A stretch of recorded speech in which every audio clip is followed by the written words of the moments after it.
Bien, normalmente para la propagación del sonido utilizamos una forma como la que se ve aquí arriba. Es decir, podemos nosotros de forma continua estar pulsando el sonido, o perdón, produciendo el sonido a través de las partículas, por ejemplo, al hablar, las estamos moviendo constantemente, unas hacia arriba, pero unas hacia un lado, otras hacia arriba, hacia abajo. Es decir, la transferencia de energía se hace de esta forma mediante el hablar. Hablamos, o podemos cañarnos un momento, etcétera, pero lo importante es que al hablar continuamente, las partículas de aire se desplazan de esta manera. La forma de transmisión de sonido también podría ser de forma, eso se denomina de forma continua. A la forma pulsátil, en este caso, transmitimos sonido, una especie de pulso de sonido, y nos esperamos un momento. ¿A qué nos esperamos?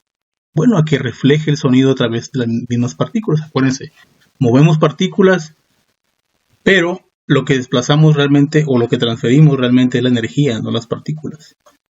Forma de envío del sonido se le llama sistema pulso-eco o forma de transmisión del sonido mediante pulsos. Es el caso que nos ocupa para el ultrasonido, forma de onda pulsátil. La velocidad del sonido es aquella velocidad de propagación que es proporcional a la densidad del medio.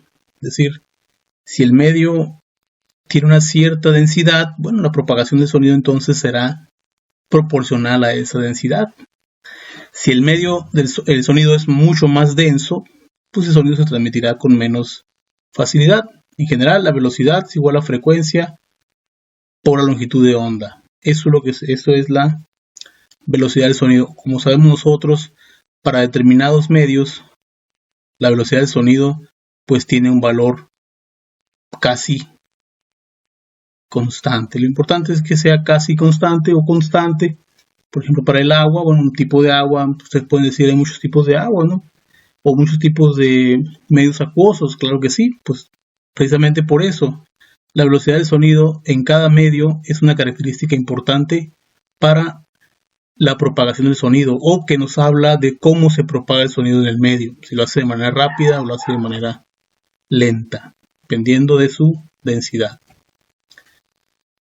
Por lo tanto, tenemos que definir algunos parámetros, lo que es el eco, fenómeno acústico, todos hablamos de sonido, que se produce cuando un sonido choca contra una superficie que lo refleja, emite sonido, un transmisor y un receptor. El transmisor y el receptor puede ser el mismo. Esta persona puede estar transmitiendo y recibiendo el eco. Esta persona podría ser otra cosa. Podría ser, por ejemplo, un transductor piezoeléctrico que emite sonido de forma pulsátil o de forma continua y recibir los ecos también de forma pulsátil o de forma continua. Para definir ultrasonido, en el ámbito médico decimos cualquier onda sonora con frecuencias mayores a los 20 kHz. Eso es lo que se conoce como ultrasonido. Para propósito de diagnóstico médico,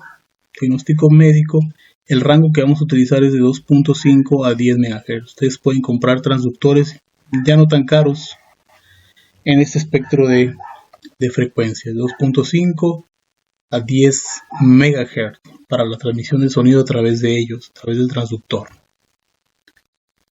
Principio básico entonces del ultrasonido. Recordemos, para el uso médico o para la formación de la imagen, es como se muestra en la figura.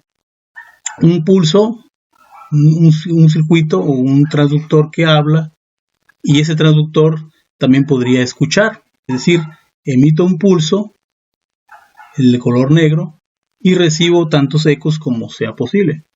Por ejemplo, emito un pulso, transmito, llega al órgano o la interfaz que quiero medir. La interfaz, pues primeramente va a producir un eco debido al medio que lo transmite. En este caso puede ser agua. Aquí podríamos tener agua, ¿verdad? Un agua destilada, etcétera. Muchos tipos de agua.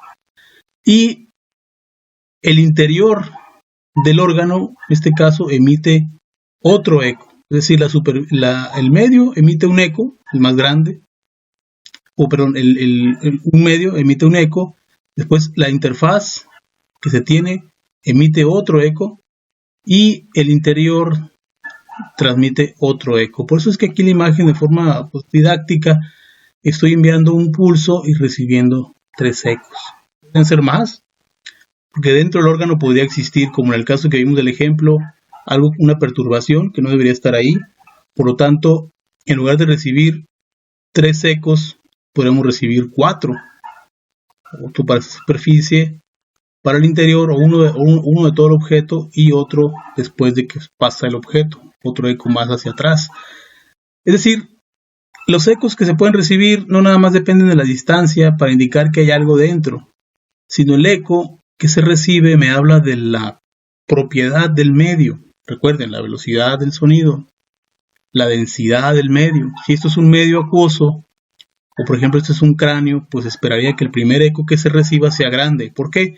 Porque la densidad del cráneo es muy elevada. Por lo tanto, la velocidad de propagación a través es baja y refleja mucho sonido. Sin embargo, dentro del medio, dentro del órgano, si fuera el cráneo, ahí, la materia gris reflejaría un órgano pequeño, un eco pequeño. ¿Por qué? Porque tiene muy buena transmisión de sonido a través de él, buena absorción de sonido, y lo que refleja es poco, una cantidad, un eco pequeñito, que habría que amplificarlo debido a la distancia que tiene y debido a la amplificación que tiene y la distancia, que es lo que nos interesa de esta parte del órgano, por ejemplo, habría entonces que amplificar este eco para ver qué características tiene, ¿sí? Y a su vez, después formar una matriz de píxeles o una matriz de transductores y receptores para que vayan mostrando un vector de imagen. Es el sistema pulso-eco, un transmisor que funciona como receptor de ecos. Otro parámetro importante es la llamada impedancia acústica. La impedancia acústica de un material es una medida de eficiencia. Podemos decir que sí, claro, entre mayor impedancia acústica tenga, mayor resistencia para transmitir sonido a través del medio. Eficiencia con que las ondas de sonido se transmiten a través de él, es decir, es la oposición, es lo que la resistencia eléctrica a la corriente, en este caso es en el sonido, resistencia que presentan las ondas de sonido a propagarse a través del material. Obviamente depende de su densidad y este valor, que podría ser una constante, puede ir cambiando. Los mismos materiales, por ejemplo aire, puede ser aire comprimido, puede ser agua, puede ser otro tipo de materiales con densidad distinta, aunque se tratase de velocidades iguales. Entonces un parámetro importante es la densidad del material. Las unidades kilogramos sobre metro cuadrado por segundo es la impedancia acústica. La densidad del material ya sabemos que son metros cúbicos, es masa sobre volumen, serán kilogramos sobre metro cúbico. Y velocidad, obviamente, metros sobre segundo o kilómetros sobre segundo. La impedancia acústica obedece a la llamada ley de Snell o el índice de refracción. Una onda incidente que llega al medio, una parte de la onda se va a transmitir hacia el medio, otra parte se va a ver reflejada con el mismo ángulo de incidencia. Eso es interesante porque entonces, si yo transmito una onda en esta forma, vamos a suponer que aquí está la mano del médico o la mano del operador del transductor que emite la onda de sonido hacia el vientre de la madre, pues habrá una diferencia en el ángulo,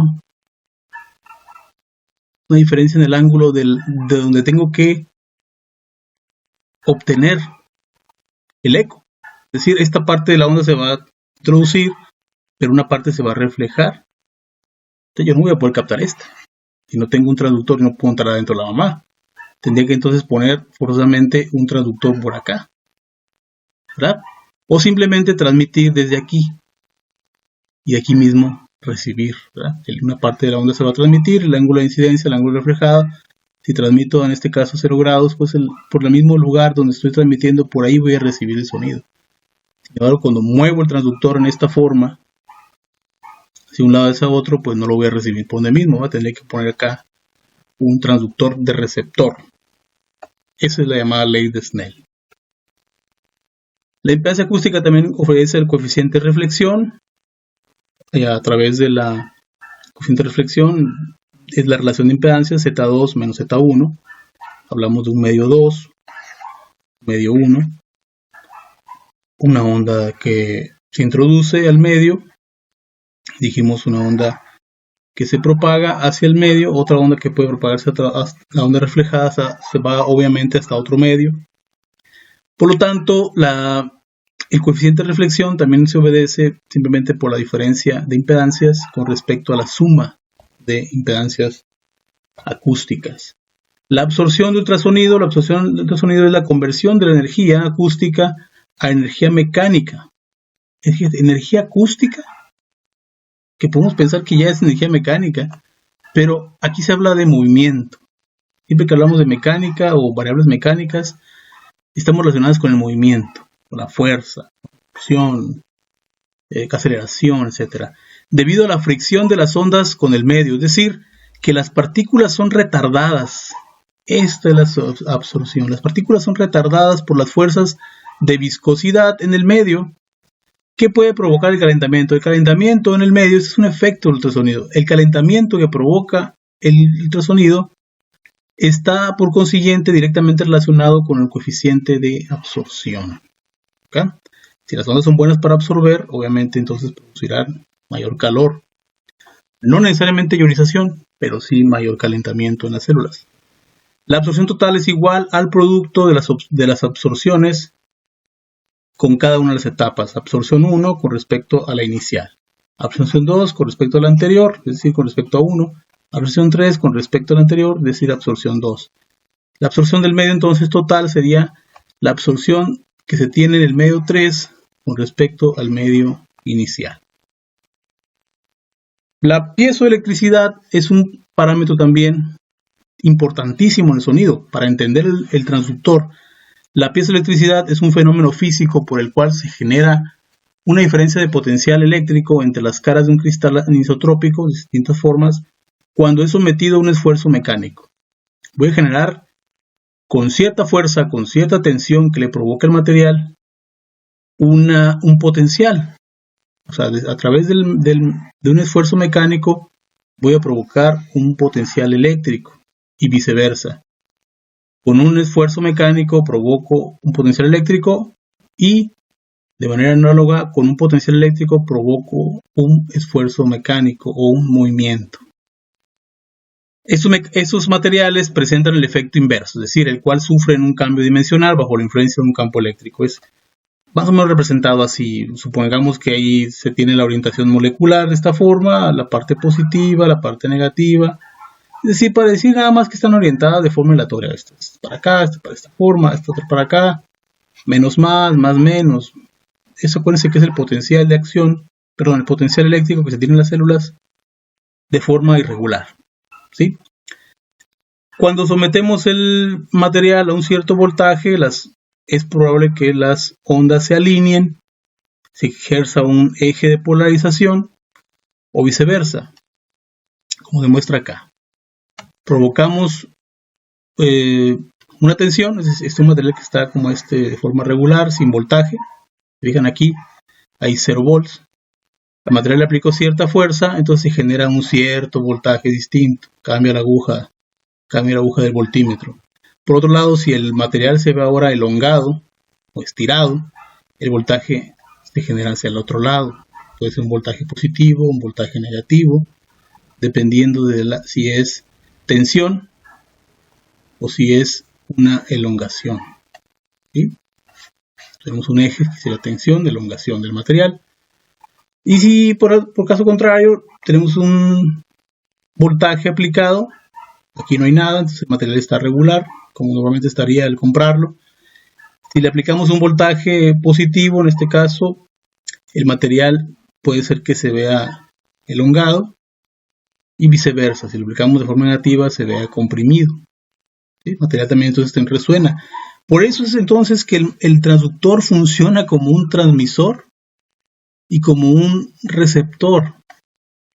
¿Sí? Puedo polarizarlo o polarizarlo positivamente y polarizarlo negativamente y generar que se mueva. Pum, pum, pum, pum, pum, pum.